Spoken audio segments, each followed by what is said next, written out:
Ever baş temaşevanın heja bi bernameyekî taybet em îro li pêşberî vene. Di vê bernameyê de em qala pêvajoya aştî û civaka demokratîk bikin. Di vê pêvajoya salek û nîv zêdetir jî çi gav hatine avêtin, an jî nehatin avêtin, çi li pêşiya me heye, an jî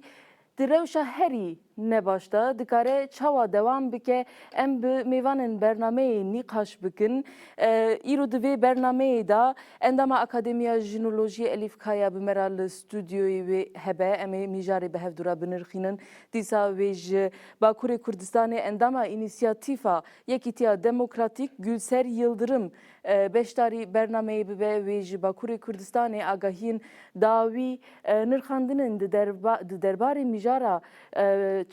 kanûna çarçoveyê gavên ku niha tên avêtin an nayên avêtin ji ber ku beriya niha bi du rojan Serokê Meclîsê Numan Kurtulmuş daxuyanî dabû ku di vê pêvajoyê de di hefteya bê hêvî dikin ku vê kanûna çarçoveyê derkeve lê bêguman ev ji boî gelê Kurd ji boî gelên azadîxwaz demokrasîxwaz ne têrkere ji ber ku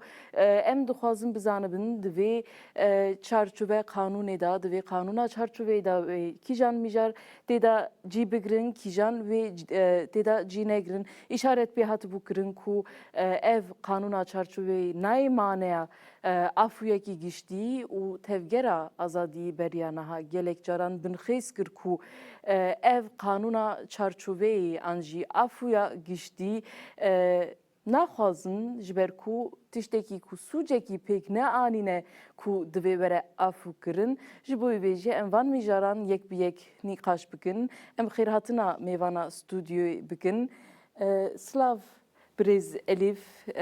em spas dikin hûn îro di vê bernameyê de bi me re ne. Ez spas dikim ji bo ku bernameyekî wisa de we davet kirin bikim ser mêjareyekî ana rojê ve de gelek kes nîqaş dike bikaribin nîqaş bikin. Belê eger mêvana dinya bernameyê jî amade be em xêrhatina we dikin Birêz Gülser Yıldırım em spasiya we jî dikin bi hêviya ku vê nîqaşên balkêş û ên ronîkirinê di vê bernameyê de çê bibin em bi xêrhatina we dikin. Spas dikim ji bo we jî silav û rêz hez kirin. Gelekî spas. Vê demê em dest pê bikin. Mêvanê we bim. Vê demê em niha di vê bernameyê de bi hevdûrane em dest pê bikin bi destûra we ez dixwazim li stûdyoyê bi Birêz Elîf Kaya dest pê bikin. Piştre em devam bikin. Birêz Elîf me di destpêka bernameyê di xêrhatinê de jî got pêvajoyekê heye em qala pêvajoya aştî û civaka demokratîk dikin. Di vê pêvajoyê de salek nîv derbas bûye hinek gav hatin avêtin lê hinekî gavên ku hêviya wê mabûn çêbû û nehatin avêtin na hinekî wisa xuya dike ku wekî gav werin avêtin ji alî tevgera azadî tişta pêwîst hat kirin û gelek car jî bin wê hat xêz kirin destpêkê PKK fesih kirin piştira jî merasîma çek şewitandinê wekî sembolîk jî hat li dar xistin lê salekî piştira derbas bû çima ew qas dirêj kir bi nêrina we û ev guhertina di vê pêvajoyê de niha em qala wê dikin kanûna çarçoveyê em hinekî nîqaş bikin. Belê belkî aslında vê pêvajiyê eger em bêjin bi şeklekî hevildana rêbere apo pêşket bi hêvî pêşket belkî tenê wekî bi aqlane jî ne bi pêşbînî mirov karabêj bi hîsiyat bi talîlkirin bi cesaret û rîskirtina berçav pêşket ana gelek cara mînak em hinek tecrübeyên welatên din gudar dikin ya jî hinek dostê me hene derdora me ew name dipirsin hîn halên tam ew nabe yani dibin çawa yani çawa kîjan temînat heye ki we qas mînak çek şewtand we partî fêz kir yani biraz demek mirov meze dike mînakê wisa ser rûyê cîhanê pir tunenin belkî ve gelek cara ji hat nîqaş kirin tiştî ku dawiya were kirin destpêkê hat kirin ew xwe re vêtîne aslında ew cesaretkirin jî aslında hêza xwe bawerbûnê te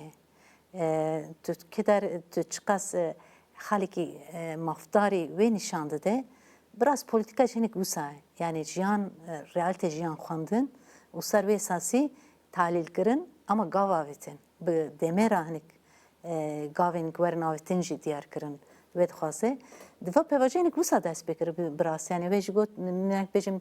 27 mijdarê dema ku ew gav hat avêtin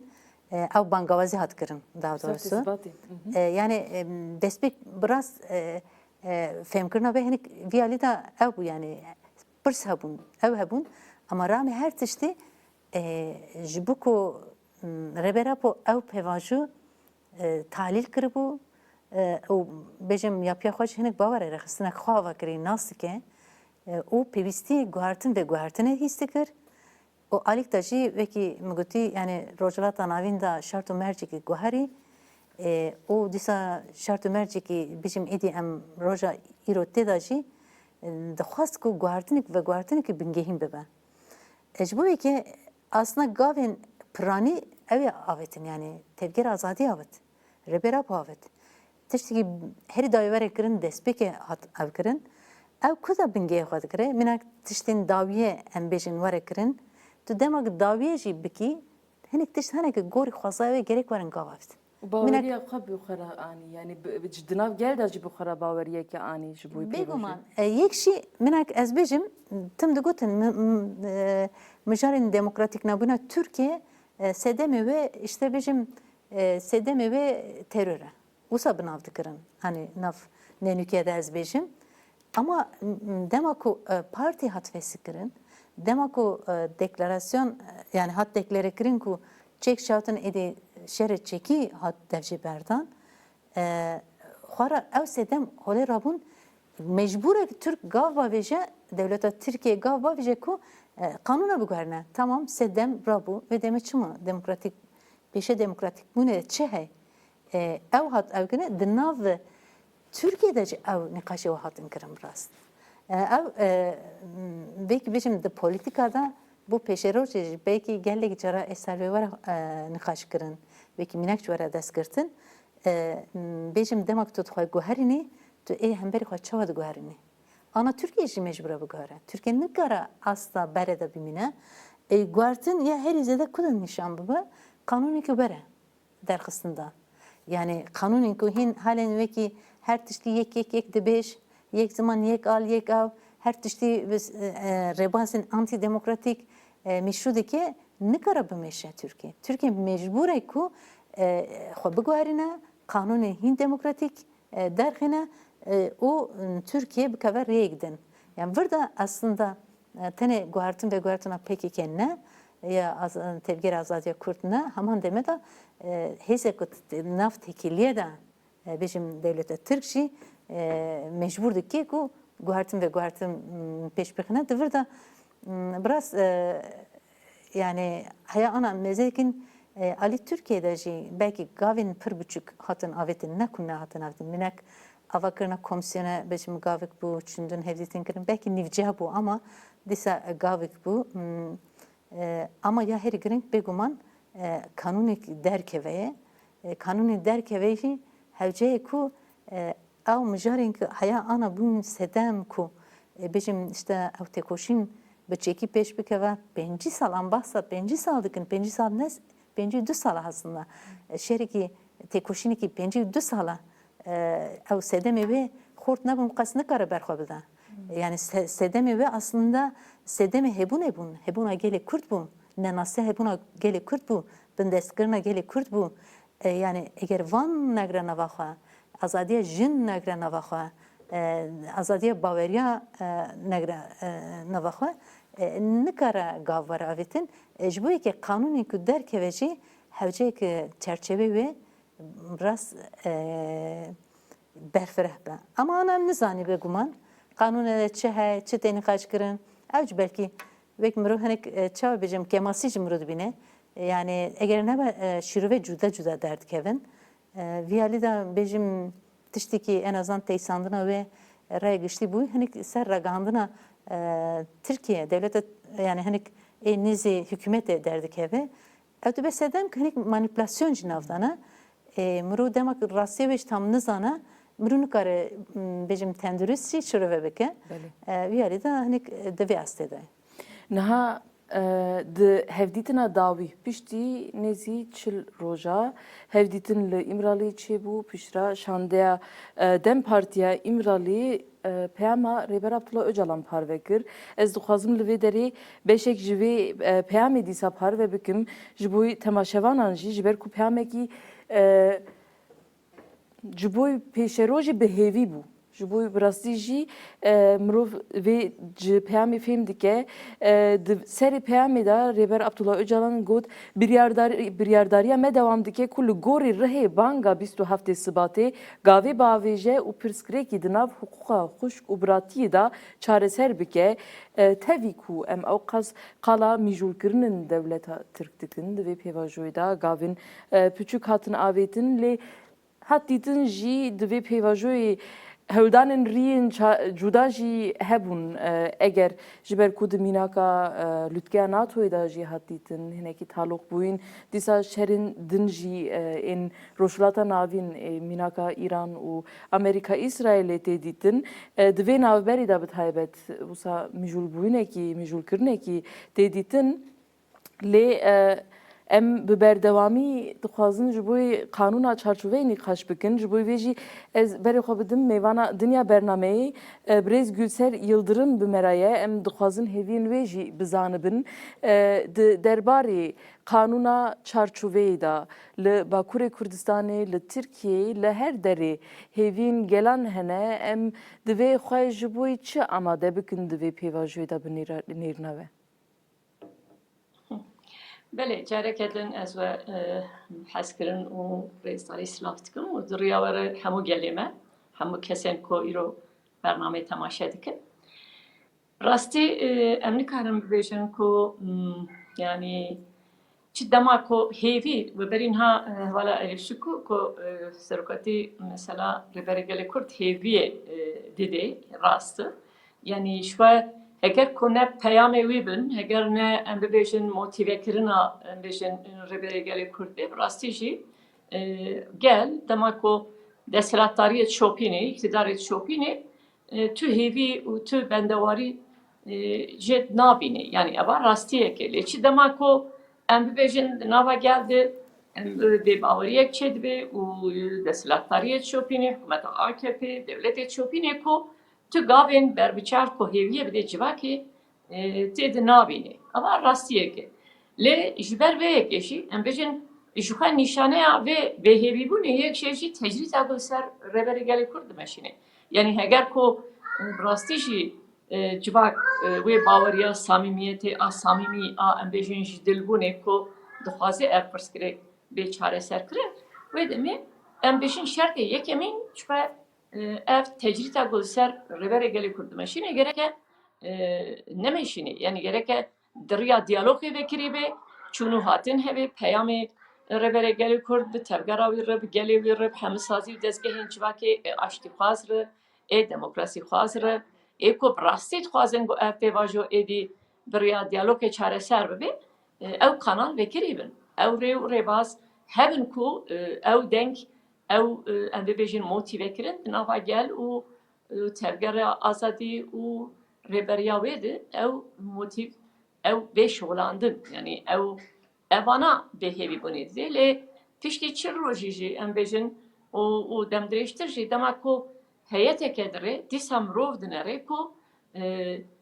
bizrê hêviyê em bêjin hêviya hêviyê dîsa ji wir tê yani di îsrarbûna ku bêçawa di 27 Sibata 2025 de dema ev pêvajo dayî dest pêkirin ku em bêna yek alîşê nikan bigirin dest yani ji xwe heger ku em bêjin ev pêvajo wek mijareke yek aliyê jî di dest pêkê de di dest pêkê de em hemû şahidin ku Bahçeli di meclisê de bangawaziyek bi vê rengî kir em jî dipirsin ger ew bangawazî rastî samîmî bû û ji bo çareseriya pirsgirêkê bû ji bo ku ev em bêjin tekoşîna gelê Kurd û xwestekan wî mafên wan ê bingehîn em bibêjin bi rê û rêbazên demokratîk bên çareserkirin bin ê wê demê ev bangawazî برسی باوی ربری گلی کرد گو هگر کو راستی هون سامیمینه هون به پرسکره که تخوازن چاره سر بکن و یک مخاطب هون شوا مخاطب سرکت و پیواجوی ده شوا ربری گلی کرده اوه دمی از حتی داوی آماده مکو از بنا چاره سر بکن بریا دیالوگی لی اف چاره سری نای واته کو گلی کرد دوش دوزا هبونا خواه مافی خویی ام بیشن بینگهین دموکراسی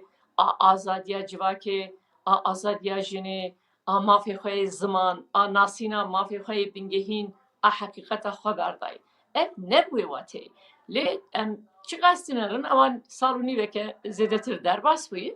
یعنی حتی ایروژی نسامیمیت هاکو دی پیشبری ام بیشن و پیواجوی ده مشاندن هنه کی اشتغلاندن لپاشکستن پاشگاه کرن اره هن تشتن هاتن کرن یعنی ام همی جکوکه دی این کار بکن جی نابه لی دما کومروش بر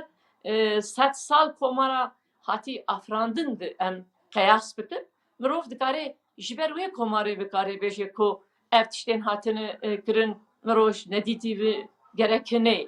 لی نه معنی کو لگوری روح دمه لگوری روح پیواجوی لگوری تکوشینا 5 سالی کو بچه به ترکی دایی اوندا کرن به گلان دایی اوندا کرن دواره مادی مانوی ده ام بیشن چاوا جواک ام بیشن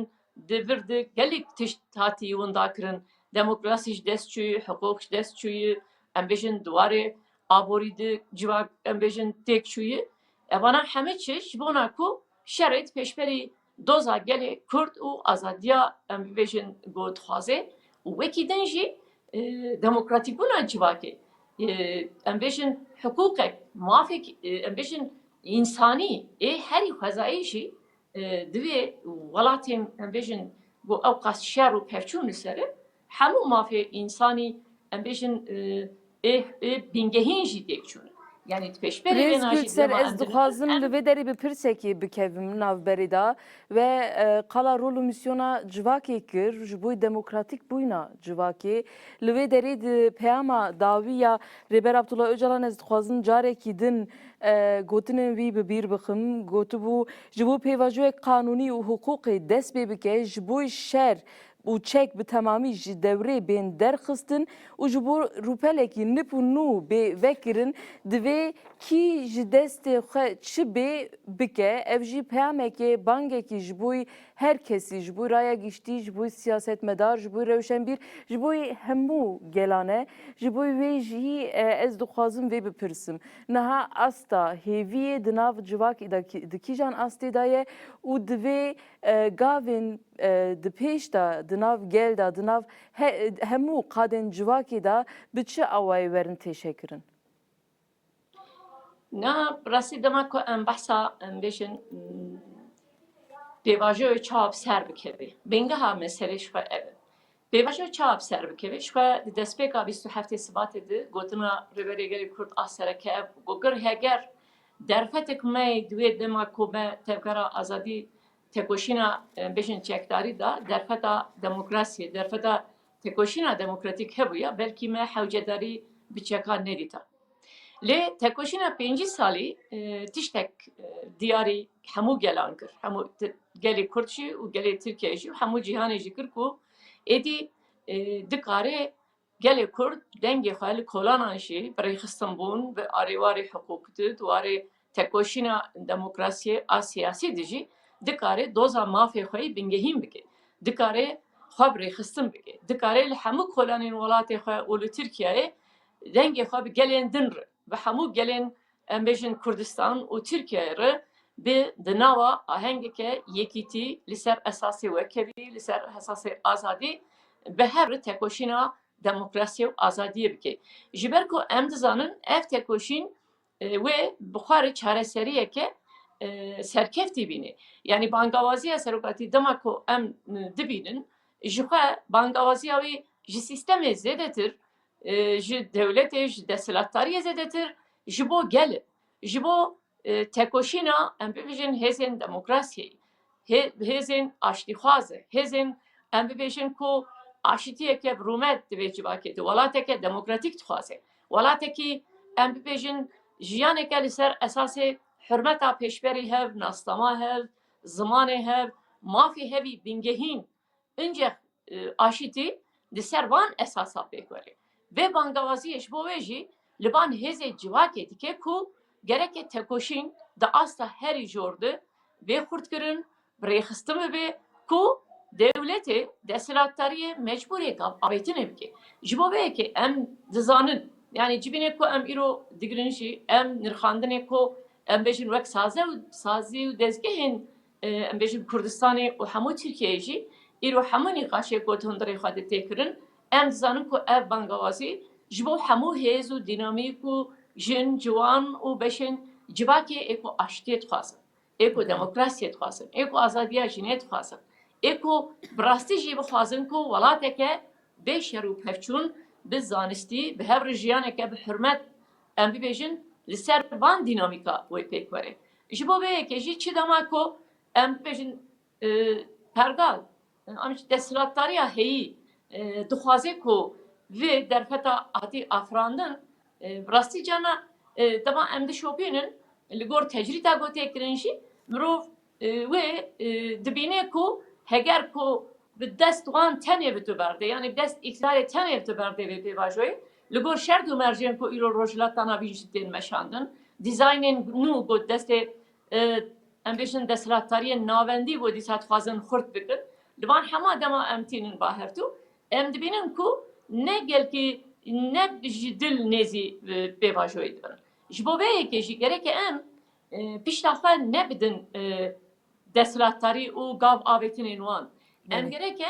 hêza herî bingehîn rêxistinbûna civakê ne tenê civaka Kurd civaka hemû gelên li Kurdistan û li Tirkiyeyê ku ê aştî dixwazin ji ber ku aşîtî demokrasî hukuk ji bo hemû gelan îro li Tirkiyeyê li Kurdistanê bingeha jiyanê em di wê çerçeveyê de heger ku em gel divê bi vê hişmendiyê nekin xwediyê pêvajoyê bi rastî jî bi bendewariya desthilatdariyê ev pêvajo wê gavên em bibêjin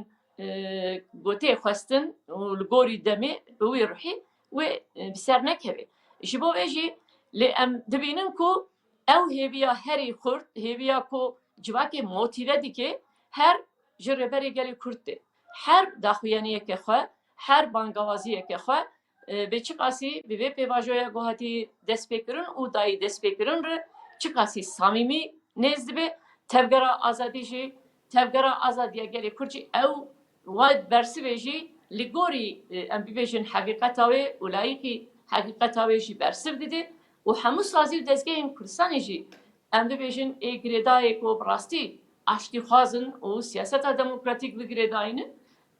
û lê bê bigirêdayî jî mafê gelê Kurdî bingehîn pêra dixwazin hemû di wî warî de bi biryarin yani vê tekoşînê li gorî bû têxwestin em bêjin bimeşînin lê bila tu kes nel bende yasayên yani ji xwe gelek daxuyanî di wê çerçeveyê jî hatin kirin ku ne gelê Kurd ne tevgera azadiya gelê Kurd û ne hemû sazî û dezgehên gelê Kurd ne di çerçeveya ku em bibêjin gelê Kurd tekoşîna tevgerê an jî rêberiya gelê Kurd bi wek mantiqê ku wê çi ji me bînê yan jî hani tedî gotineke hey mirov naxwazî bînê ser zimanê xwe jî yani yasên efwê yasên nizanim çi ne tu kesik divir de poşman heye ne kesik li bende efwê heye û ne ev zimanê gotê qaranî jî zimanê çêkirinê yani weqatê got bêje ji bo welateke bê teror ji bo nizanim çi tişta werin evana ne ê çêkirinê ji xwe destpêkê de heger ev çerçeveyê gonha derkevin pêşî gereke ev zimanên got em bêjin gel deşînê tevgerê deşînê û wê pêvajoyê rihê pêvajoyê deşînê ji xwe gerek ev ziman bê terkirin ji ber ku çareserî ne di yani dema ku em behsa aşîtiyê dikin dema em behsa aştiyeke birûmet dikin dema mirov li ser maseyekê bi rêbazên diyalogê nîqaşên xwe ji bo çareserkirina pirsgirêka dike ne ku aliyek aliyê din biçûk bike an jî teslîm bigirî ji xwe ew mantiq bi xwe sebeba neyartiyê neyartî ji wê zihniyetê derketiye yani hegem îro li Pêvajoya 100 salî binerin, a komara Tirkî guhatî avekirin û heta îrom dinerin, ji wê zihniyetê ev qas pirsgirêk derketine. Ev qas îsyan, qirkirin, çalan, kuştin, valakirina gunda, qetilkirina, em bibêjin gelan ji vê zihniyeta ku ê pêşberî xwe biçûçik dîtin, tu nehesibandin, bêqîmet hiştin û nenaskirin û dûra jî em bibêjin şwa wek li gorî kêfa xwe tevgerandin, bêhurmetî bûn. Lê ku ev bi vê zihniyetê ti carî pirsgirêk çareser nabin. Lê em dîsa jî tevî hemû van nîqaşa jî, van dîtinên ku em bêjin em baldarê wan û şopdarên wan in jî, em dîsa jî dibêjin hêviyeke encama piştî 100 salê ya komarê hêviyek çêbûyî bi tekoşîna tevgera azadiya gelê Kurd û bi felsefeya rêberê gelê Kurd re hêviyek çêbûyî ku bi rastî jî ev zihniyeta 100 sal e û bi tekoşîna 5 salên dawî de hêviya aşîtiyê bi hev re jiyanê çandeke di nava tevgera azadî de, di nava siyaseta gelê Kurd de, di nava em bêjin ê ku baweriya xwe bi vê tekoşînê, bi vê felsefeyê, bi vê em bêjin vê felsefeya nû a bi hev re jiyanê ku dema mirov ji dîrokê jî dest pê bike, ji dîrokê jî bê îro û dinyaya îro, cîhana îro ku em tê dijîn jî bi samîmiyeta xwe gerek mirov bibêje ku baweriya mirov bi jiyana weker, azadî, demokrasî û hurmeta pêşberî hevdû lê ne înkara hevdû. Na dema ku em behsa hurmeta pêşberî mafê hevdûyê bingehîn, statûya hevdû, nasnamaya hevdû, heqîqeta hevdû naskirin, di hurmetê derbas dibe. Pêşî tu hurmet digire heta ku tu karibê nas bike. Ji bo vê jî yanî tu Kurdên ku bi rastî azadî xwazin, hişê wan li serê wan e ne gotî wer ez bibim tu, yan bibim Ereb, yan bibim Acem, yan bibim Türk. Na, ez wek Kurdekî azad di welateke demokratîk de amade me ku jiyaneke hevpar bi hev re di nava aştiyê de, di nava wekheviyê de, di nava edaletê de bi hev re jiyan bikin. Bi rengê xwe herkes divê çerçeveyê de em bêjin lê hêvîdarim ku ev zihniyeta wan jî ber bi aşitiyê de bêguhertin. Wê hêviyê jî wê tekoşîna me a gelê me a rêxistinbûna me taybetî jî jin û ciwan pêşengiya wê bikin. Ez bêjim wê ew guhertin tê çêbibin. Belê Birêz Gülser Yıldırım endama İnisiyatifa Yekîtiya Demokratîk em gelekî spasiya ve dikin bi rastî jî di nirxandinên ve da xalên serekeyên herî mühîm ên di vê pêvajoyê da hebûn ji ber ku em qala bê poşmantiyê pêvajoyekê ê parastina rewa heqê rewa ê gelê Kurd dikin ku di destpêka pêvajoyê da dema PKK jî xwe fesix kir bi peyama Rêber Abdullah Öcalan hatibû gotin ku PKK êdî dema xwe xilas kir, erka xwe pêk anî, an got bi vî awayî bal hatibû kişandin ser ku gelê Kurd êdî nasnameyekê qezenc kir, hebûna xwe qezenc kir û niha jî têkoşîna siyasetê ji bo wê dewam dike. Nirxandinên wê ji bo me gelekî girîng bûn. Em spasiya wê dikin carekî dîtir û bi taybet spas ji bo dema ku ve ji bo me veqetandiye di vê bernameyê da hûn tevlî sohbeta me bûn. Spas dikim, silav û rêş bo we serkeftin ji bo hemû gelê me. Gelekî spas. Dema we jî xweş. Belê Birêz Elîf em li stûdyoyê dewam bikin. Gelek xalên girîng hebûn di nirxandinên Birêz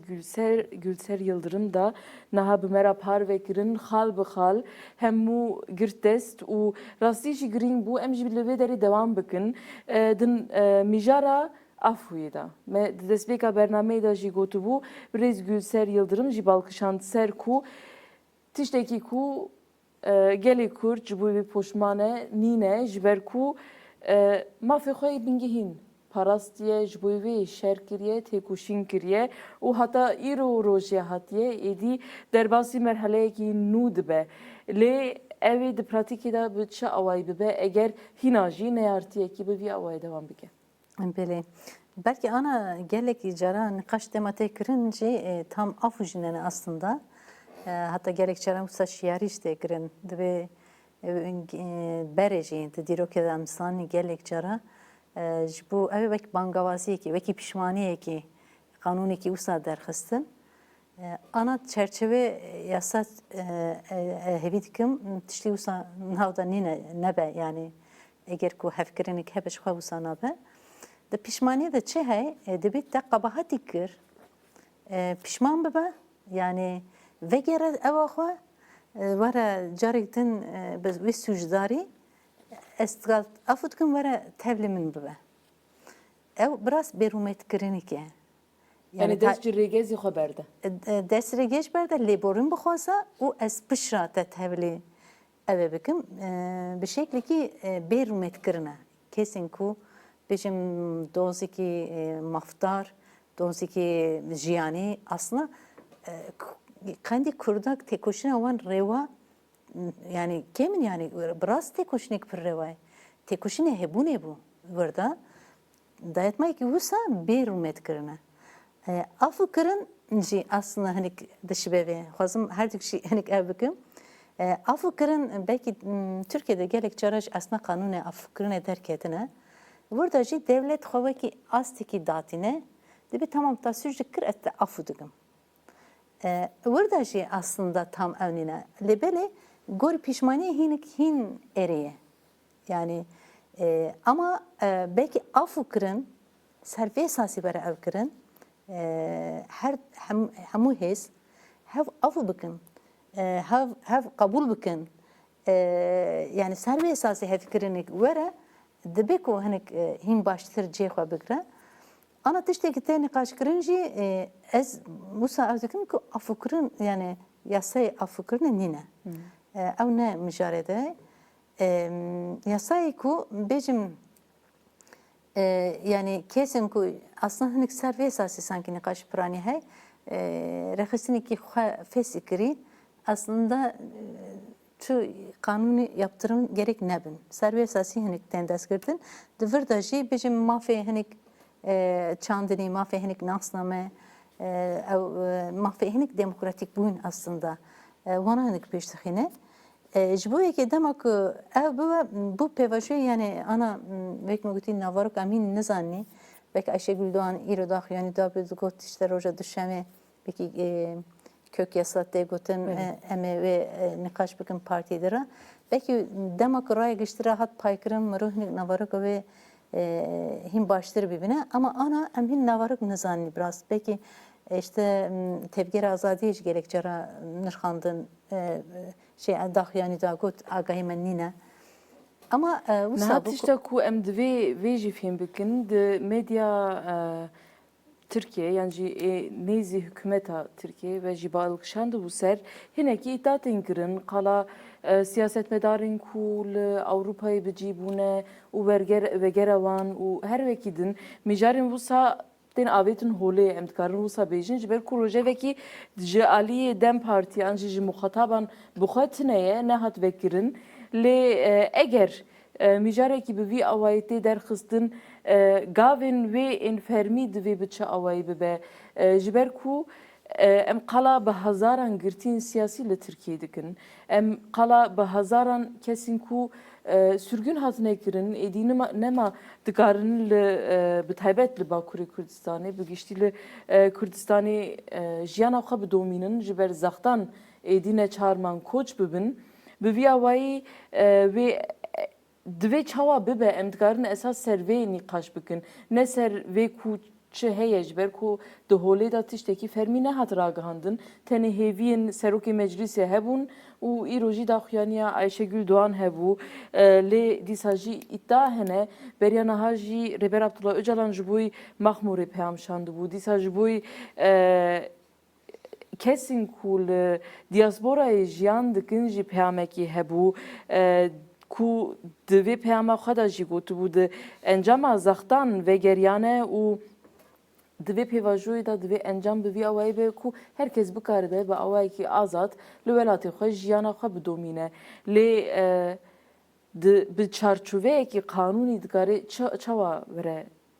pêk anîn eger em qala afûyekî nakin ve balkışan serku PKK xafesih kir li em qala siyaset dikin ji ber ku gel jî siyaset medar jî akademisyen jî herkes de hedefa binavê terorê da tên hedef girtin beriya niha jî bi çend rojan hatibû gotin ku navendin ên terorê verin vekirin zêde kirin 171 bûn eger ez şaş nebim di vê mijarê da çima di vê pêvajiyê de em qala zêdekirina navendin terorê dikin di heman demê da hîn jî qala pêvajoya Türkiye bê terör dikin tevî ku ew qasî şiyarî jî hat kirin ısrarekî di vê mijarê da heye gelek car jî di nav jiyanê da nêrînin wekî ku eger hûn bixwazin Tirkiye bê terör bibe vê demê divê hikûmet dest pêkî terora xwe bisekîne di navgel de peyamên bi vî awayî jî tên hûn bi çi awayî dinirxînin Yani ana biraz Ali Türkiye'de hin halin nave pirskireke rast nahat danîn. Yani ev tekoşîn kure dest pê kir. Çima 52 sal ev şer berdam kir. Yani hin halin vekî meseleyekî terör binav kirin navê pêvajoyê jî wisa dikin ya çareserkirina teröre wisa penasê dikin. û ana jî bêjim işte ez neşaşim 175 cihad bêjin navendên ku terörle bi terör hember teröre têkoşîn bikin ve dikin ew gumana ve dike ya rast. Yani mirov bêjê nebêje. Eger tu nav nekî tu çareserî pêş naxînî. Em ana bahsa 52 sal têkoşîn dikin kesên ku vê demer jiyan yani nû dayîk bûyî ana 52 salî. Yani nîv asra. û vê demê bi hezaran kes zindana re derbas bûn halen hezaran kes zindana dana hezaran gund şewtîn bi milyonan kes koçber bû çûn Mahmur, çûn Başûr, çûn Awropa yani realîtekî wisa heye. Vana berxwe ne derneketin. Yani canê xwe xwest işte derneketin Awropa, canê xwe xwest derneketin Mahmur. Ana Mahmur nifşek wirmezin bû yani. İdî nifşe duyemîn wir ew dibe. Ji bo vekî yani hem bangawezî ki bêjim yani pirsgirêk eger te xwaze were çareserkirin yek rast binavkirin giring e duyemîn jî gorî vê demekî derbas bûyî tahribatên ku hatî kirin hene. Vana piranî jî destê devletê pêk hat. Em pê zanîn yani ew raporan e 6500 gul zêdetir askere şewtandin. Yani raporê wan hene. 4 milyon vê demek kin da vê demek gundî koçber bûn, cihê xwe bûn. Cihê xwe bûn wisa tiştekî hesan nînekî. Yani mirov bu tenê ne bedene yani mirov bi derdora xwe bedene. Bi erdnîgariya xwe, bi daristanê xwe, bi çiyayê xwe yani em hemû di nav vê derdora jiyan kirî derxist wekî kes wekî yani hemû dewlemendiyên wan dest wan girtin ona çün cî gidin bêjim jiyan ava kirin ana eger ku di vê qanûnê da güvencem bijîniya temînatێk nebe veger zahmet e rast. Em bê bizanibin yani zarok êdî Mahmure ana zarokê wir dayîk bûyî 3 sal hiç belki milê bakur bile nedîtin. Türkiye nedîtin. Ana tu eger entegrasyonê dixwazî pêş bixînî hevce dest pêke tu gavên evê bavê jî kî kesên kî hatî bikaribin di wir da cî bibin. Vana aslan mijarên hîn berfirayîne. Ana tene mesele ne qanûna jî. Mesele tene ne vegere jî. Kesek vegeriye eserkêşan esasî jiyana xwe berdam bikin. Yani bu vana bu jiyankirinê jî zemînik pêwîst e. Gund şewtandina, gund destqorûçidana yani gelekî tiştê wisa hene. Di vir de belkî aslında gava duyemîn em ya sêmîn gerekî bu ew nihaqî hatî kirin bikaribin tahkîm bikin, bikaribin sererast bikin. Gavê wisa pêwîst e. Rûbirû hatinekî. Em bêjim 10,000 kes Mahmur rabûn çûn. Çün gundê wan ana destqorûçi da. Ew çawa davara xwe bikin. Yani vana jî gerekî wekî gavekî wekî nav vê planname de wekî merheleyekî were nîqaşkirin ku çareserî were pêşxistin. Ji bo yekî yani vana mirov nikare ana nîqaş bike. Ji bo ku qanûnê de çi hîn em nizanin. Belkî qanûn pêwîst e ku berfireh be. eti nav rast vere dayın. Yani ser navê teröre tu nikayî mesele çareser bikî.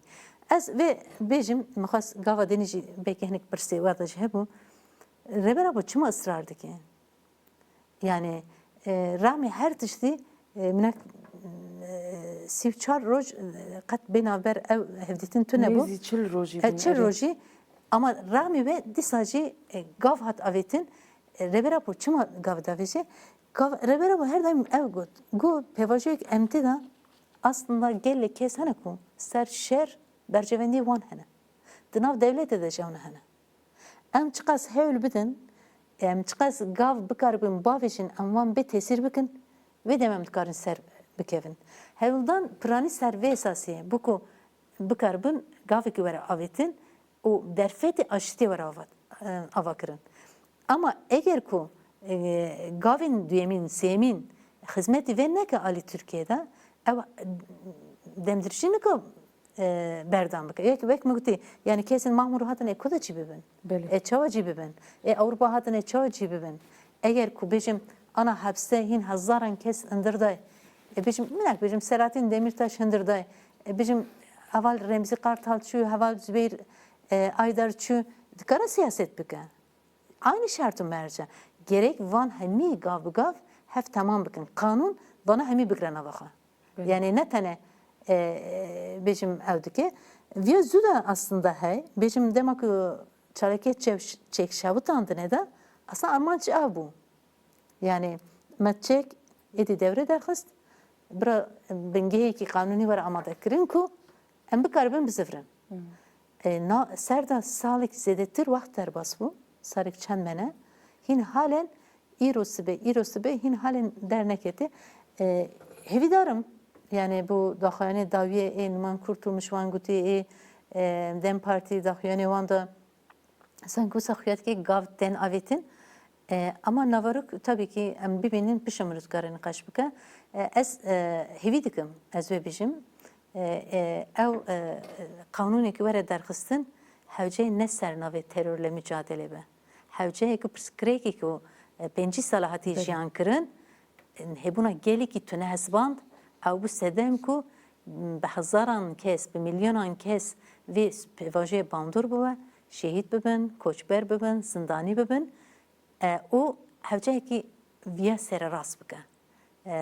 Yani carek din tiştê wisa pêş nekevin pêşê we bikire. Ew jî wek me gotî yani ez ana nikarim şîrve bikim. Belkî naxwazim ser evê jî nîqaş bikim. Minek dem yani rojname da ya ajansa da nûçe derdikevin. İşte mine dusud kes dervayê, dusud kes rêveberiyên tevgere. Vana jî hinek hîn spekülasyon. Biraz em nizane agah gelmenîne en azından. Evet, mirov dikare de esasê da bêje ku di vê pêvajiyê de gelek guman hene û tişta ku dê fêm kirin hêvî ji alî Rêber Abdullah Öcalan tê di peyama xwe ya dawî da jî hebû. Gotibû dîrok firsendekî dide ku em jiyaneke hevpar ava bikin di nav adalet û vekevî da rûpelek nipûn û vekin. Baweriya min tam e ku em bi hevra vê firsendê bikar bînin û binirxînin. Di encamê da mirov vê fêm dike. Ev hêviya ku gel îro jiyan dike û hemû kes jiyan dikin ji peyam û ji helbesta Rêber Abdullah Öcalan tên lê wekî din jî mixabin kesayetên wekî serokê meclîsê dîsa jî bi zimanê hêviyê de axive. Şêmber tiştekî negotiye ji bo wê jî nîqaş hinekî bê bingeh dimînin divê pratik xuya bike. Em gelekî spas dikin Elîf Kaya peyamekî ve dawî kurt hebe eger na em êdî digîjin dawiya bernameya xwe lê gotina wê ya dawiya em dikarin bikin. Em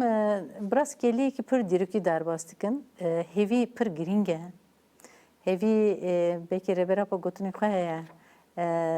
Serkeftine qîmettir e hêvî. Ez bi vê hêviyê vê pevajiyê dişopînim. Ez hêvî dikim ku encam bû gelan, bû jinan, bû zarokan, bû hemû gelê bin destan encamê baş bibin. Ez bi vê hêviyê xwazim hemî kes silav bikim û spas bikim. Belê ev peyama hêvî ya ku em dikarin bêjin Di vê pêvajoyê de bi taybet hemû gelan, hemû kesên azadî xwazin di vê pêvajoyê de bi hêza müzakereyê çareseriyê rêber Abdullah Öcalan bi vîya wayî jî bawerî derdikeve û hêviyekî derdikeve. Ew jî bêguman gavekî ber bi serkeftinê em gelekî spasiya ve dikin. Elif Kaya endama Akademiya Jinolojî gelekî spas. Temaşevan hêja me îro di vê bernameyê de pêvajoya aştî û civaka demokratîk bi taybet jî nîqaşên di derbarê qanûna çarçoveyê de pêşxistin nêrînin mêvanên bernameyê Elif Kaya endama Akademiya Jinolojî û Gülser Yıldırım girtin. Di vê bernameyê de bi me re bû endama înisiyatîva Yekîtiya Demokratîk me bi berfirehî nirxand bi hêviya ku nirxandinên di vê bernameyê de jî bi dilê we bûn û em di dema pêş de jî bi berfirehî bişopînin bi we re par ve bikin ji Jin TV ji vê êvarê em êvarekî baş ji bo we dixwazin demekî baş ji bo we dixwazin û spasiya ve dikin ku hûn jî bi me re bûn êvara we bimîne xweş heta bernameyekî din demekî din de.